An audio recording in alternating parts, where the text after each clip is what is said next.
गुरुर्ब्रह्मा गुरुर्विष्णु गुरुर्देवो महेश्वर गुरुर्साक्षात् परं ब्रह्म तस्मै श्री गुरुवे नमः। अखंड मंडलाकारं व्याप्तं येन चराचरं तत्पदं दर्शितं येन तस्मै श्री गुरुवे नमः। प्रिय श्रोतागणों, आज हम श्रीमद् भागवत कथा द्वितीय दिवस 7वां भाग आपको सुनाने जा रहे हैं। आप ध्यान पूर्वक सुने, ये विश्वास कर समझें कि अगर ध्यान पूर्वक पवित्र होकर पवित्र आसन पर बैठकर सुनेंगे तो जरूर इसका धर्म लाभ प्राप्त होगा, घर में सुख शांति होगी, काम में बढ़ोतरी होगी। ये विश्वास कर समझें। कहते हैं विश्वास हो फलम दायकम, अगर विश्वास है तो सब कुछ है। इसीलिए आप ध्यान पूर्वक कथा को सुने। आज हम भीम स्तुति सुनाने जा रहे हैं आपको इस एपिसोड में। श्रीमद् भागवत कथा द्वितीय दिवस 7वां भाग। श्रोतागणों, हम ज्यादा बड़ी क्लिप नहीं बना रहे, छोटी छोटी वीडियो बना रहे हैं, क्योंकि भागदौड़ की जिंदगी में 3 घंटे 3.5 घंटे 4 घंटे की वीडियो नहीं देख पाते हैं लोग। तो हम 15 से 20 मिनट की छोटी छोटी क्लिप बनाने जा रहे हैं, जिससे कि आराम से आप समय निकाल करके पवित्र होकर पवित्र आसन पर आप सुन सकें। भीम स्तुति में क्या है? पर एक दिन प्रभु ने देखा कि युधिष्ठिर जी महाराज थोड़े से चिंतित बैठे हैं, बहुत परेशान दिखाई पड़ते हैं। प्रभु ने पूछा क्या बात है? समस्त शस्त्रों को पराभव करके मतलब पराजित करके आज सम्राट की पदवी को विभूषित कर रहे हैं, फिर भी मुंह लटकाए बैठे हो। युधिष्ठिर जी व्यामोहित हो बैठे। हे प्रभु, जरा बताओ, जिन महापुरुषों की उंगली पकड़कर चलना सीखा, जिनकी गोदी में खेले, जिनको हमेशा दंडवत प्रणाम किया, मैंने उन्हीं सबको समाप्त करके इस गद्दी को पाया है। हमारे कितने स्वजनी अपने प्रिय थे, प्रेमी जन थे, उन सबको मारकर उनकी स्त्रियों का सिंदूर हमने उजाड़ दिया। जब वह विधवा स्त्रियां मेरी आंखों के सामने आती हैं तो मेरा चित्त व्यथित हो जाता है कि इस गद्दी के लिए मैंने उनका सुहाग उजाड़ दिया, मोह ग्रसित हो गए। ये कौन कह रहे हैं? धर्म युधिष्ठिर कह रहे हैं। भगवान विविध भांति उन्हें समझाने लगे, पर युधिष्ठिर जी की समझ में बात आती ही नहीं, क्योंकि युधिष्ठिर जी श्री द्वारकाधीश प्रभु को अपना छोटा भाई मानते हैं, वात्सल्य भाव रखते हैं। अनुज की भावना है, छोटे की भावना है कि कृष्ण मेरे से छोटे हैं, जो समझा रहे हैं वो ठीक नहीं है। और उपदेश तब प्रभावित होता है जब उपदेशक के प्रति गुरुत्व की भावना होती है, जब हम उसे अपना माननीय सम्मानीय आप गुरु समझते हैं, तब हमारी बात समझ में आती है कि ये जो कह रहे हैं वो बिल्कुल ठीक कह रहे हैं। लेकिन हमसे कोई छोटा बच्चा, हमारा भी बच्चा कोई अच्छी बात करने लगे तो हमारी वो बात समझ में नहीं आती है। लेकिन जब वही बात अगर कोई हमसे बड़ा समझाता है तो वो बात हमारे बिल्कुल ठीक लगती है। उसी प्रकार युधिष्ठिर जी की बात समझ में नहीं आ रही भगवान कृष्ण की। तो यही प्रवचन कोई सफेद दाढ़ी वाला बोले तो ज्यादा समझ में आएगा। भगवान समझ गए कि इन्हें किसी बुजुर्ग के पास ले जाना चाहिए। भगवान बोले तो चलो पितामह भीष्म से मिलने चलते हैं। समस्त पांडव परकर को लेकर प्रभु पधारे। पितामह भीष्म बाणों की सैया पर लेटे हैं। जैसे ही पांडवों ने आकर प्रणाम किया, नेत्र खोलकर देखा, शरीर का हिलना डुलना भी संभव नहीं है।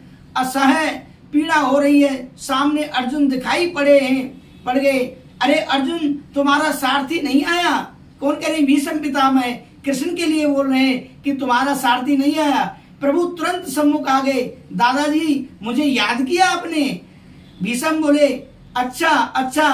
भीष्म पितामह बोले अच्छा, तो आप आए हो, फिर छोड़कर क्यों खड़े हो? तनिक सामने आओ।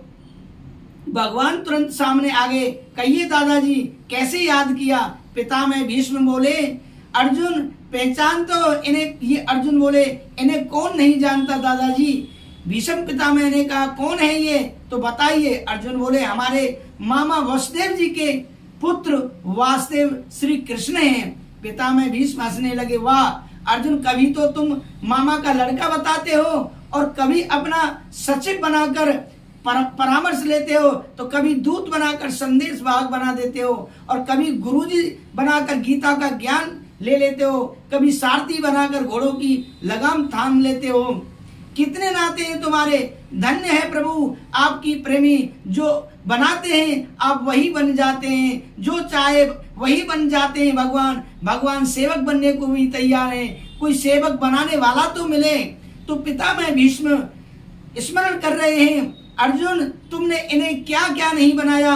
भगवान की ओर इशारा करते हुए पितामह भीष्म कहते हैं, प्रभु अब एक अंतिम इच्छा मुझ दास की भी पूरी कर दो। हे प्रभु, ये देह बाणों की सैया पर आपके दर्शन की प्रतीक्षा में इसीलिए पड़ा है कि जब तक आप नहीं पधारेंगे तब तक मैं जाने वाला नहीं हूँ। प्रतीक्षा करवा कर आप आए हो तो थोड़ी सी प्रतीक्षा आप भी कर लीजिए। आपको कराना चाहता हूँ, मैं यही चाहता हूँ कि जब तक मैं न जाऊं तब तक आप भी ऐसे खड़े हो। हे प्रभु, मरना कोई अपनी इच्छा से नहीं होता है। यदि अपनी इच्छा से ही मृत्यु होती तो शायद कोई मरना ही नहीं चाहता। सहदेव देवो भगवान प्रतीक्षिताम कलेवरम याव दिदिम हिनोम्यम प्रसन्न हासा रुणलोचलो लसन मुखाम्बुजो ध्यान पथस चतुर्भुज। दृष्टांत है, एक बुजुर्ग माता जी थी। ध्यान से सुनिए कि कोई व्यक्ति जाना नहीं चाहता अपनी इच्छा से। इसी के ऊपर एक हम दृष्टांत के माध्यम से आप लोगों को समझाने जा रहे हैं। एक बुजुर्ग माता जी थी, उनसे उनके छोटे बेटे की बहू बड़ी परेशान थी। बेटे की बहू बोलती, यह बुढ़िया कुछ करती धरती तो है नहीं और ऊपर से खुकुर खुकुर करती रहती है, हमें आराम से सोने बैठने भी नहीं देती। एक दिन बुजुर्ग माता जी अपने घर काम में लग गई। उसने टोकरे में घर का इतना कचरा भर लिया कि वह उससे अपने सिर पर भी रखा नहीं जा रहा था। अपने आप से बोलने लगी, मेरे संग के जो साथी थे, संगे साथी सभी चले गए मगर यमराज मुझे लेने नहीं आते।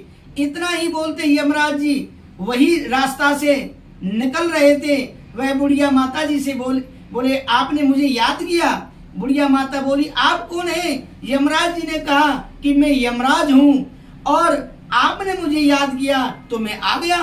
बुढ़िया माता बोली, मैंने तो याद नहीं किया मगर आप आ ही गए हो तो थोड़ा सा काम कर दीजिए, ये कूड़े का टोकरा मेरे सिर पर रखवा दीजिए।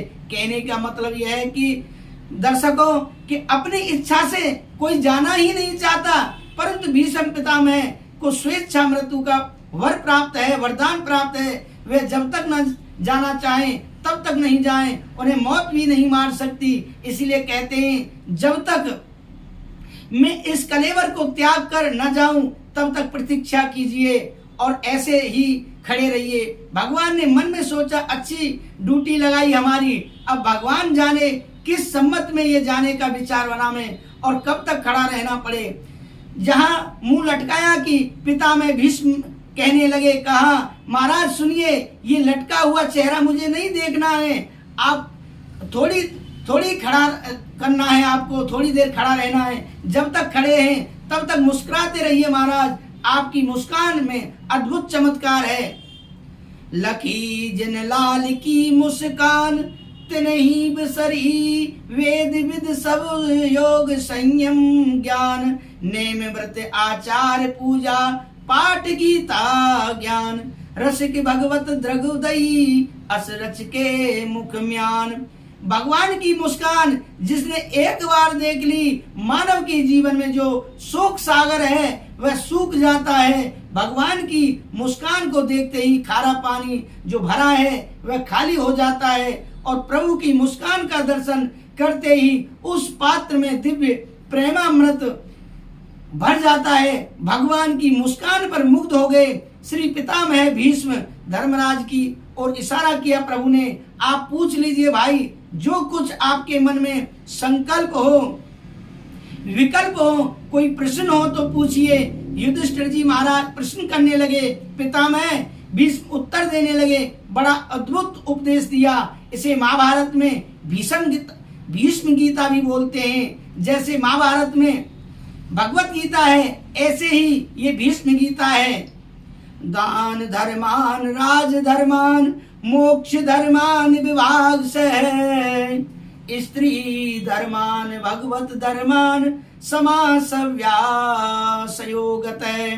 समस्त धर्मों का वृद्ध व्याख्यान किया, पर किसी को संक्षेप में भी कहा कि किसी को विस्तार से उस दिव्य धर्म के मर्म को जानकर युधिष्ठिर जी महाराज सहित समस्त पांडवों का शोक दूर हो गया। अब माघ शुक्ल का दिन आ गया। पितामह भीष्म को लगा अब बढ़िया समय है, सूर्य उत्तरायण हो चुके हैं और प्रभु सामने खड़े हैं। माघ शुक्ल इससे शुभ घड़ी और कब आएगी? उत्तरायण काल की प्रतीक्षा थी। पिता भीष्म को वह पूरी हो गई। 6 महीने उत्तरायण और 6 महीने दक्षिणायन में रहते हैं सूर्य भगवान। देवताओं के लिए दक्षिणायन ही रात्रि है और उत्तरायण ही दिन है। जब उत्तरायण होता है तो हमारे सनातन धर्म में शादियां होती हैं और दक्षिणायन होता है तब हमारी शादियां बंद रहती हैं। इसका तात्पर्य है किसी के घर में दिन में जाओ तो दरवाजे खुल जाएंगे और रात में जाओगे तो सवेरे तक प्रतीक्षा करनी पड़ेगी। तो दक्षिणायन में जो देह त्याग करके जाते हैं उन्हें दरवाजे बंद मिलते हैं और उत्तरायण में जाने वाले को दरवाजे खुले मिलते हैं। ऐसी शास्त्रीय मान्यता है। जो पितामह भीष्म को उत्तरायण की प्रतीक्षा थी और इधर हमारे प्रभु श्री तो उत्तरायण है। उत्तरा के गर्भ में जाकर परीक्षित की रक्षा करने वाले भगवान उत्तरायण हैं। भगवान जिसके सम्मुख विराजमान हो उसी काल को उत्तरायण काल कहते हैं और भगवान जिससे विमुख हो जाएं जीव के लिए वह दक्षिणायन काल है। तो सूर्य के भी उत्तरायण है और गोविंद भी उत्तरायण है, दोनों ही सम्मुख हैं, उपस्थित हैं। इसीलिए अब देर करने की आवश्यकता नहीं। पितामह भीष्म ने 11 श्लोकों में 11 श्लोकों में भगवान की स्तुति करना प्रारंभ कर दिया। क्या पुष्पताग्रह छंद में स्तुति कर रहे हैं। बाबा भीष्म विचार करने लगे कि प्रभु के चरणों में पुष्प चढ़ाने के लिए कहीं से क्या लाऊं, तो अपने वचनों की ही सुमन पुष्पताग्रह छंद में समर्पित है। इति मत रूप कल्पता वितृष्णा भगवत सात्वत पुंग विमूमन स्वसुख मुपगते क्वचित विहूर्त प्रकृति मुपे युष यद भव प्रभा। ये पितामह भीष्म के द्वारा बड़ी मधुर स्थिति है। भीष्म पितामह कहते हैं प्रभु देह यात्रा को संपन्न करने से पूर्व बस एक छोटी सी इच्छा है कि अपनी अभिवाता बेटी का विवाह और कर देता हूँ। देखिए दर्शकों, अब कि भीष्म पितामह अनिष्ट ब्रह्मचारी हैं और कह रहे हैं कि मेरी एक पुत्री है और उसकी मैं शादी करना चाहता हूं, बस मेरी अंतिम इच्छा है। जबकि जो है हमारे भीष्म पितामह एक कुंवारे हैं लेकिन कह रहे हैं कि मेरी एक पुत्री है उसकी शादी करना चाहता हूं। तो वह पुत्री कौन है, उस पुत्री का क्या नाम है, वह कितनी पढ़ी लिखी है, यह बात हम अगले एपिसोड में बताएंगे आपको। जब तक आप हमारे साथ बने रहिए और अगले एपिसोड को जरूर देखिए। इसी के साथ मैं विदा लेता हूँ। राधे राधे।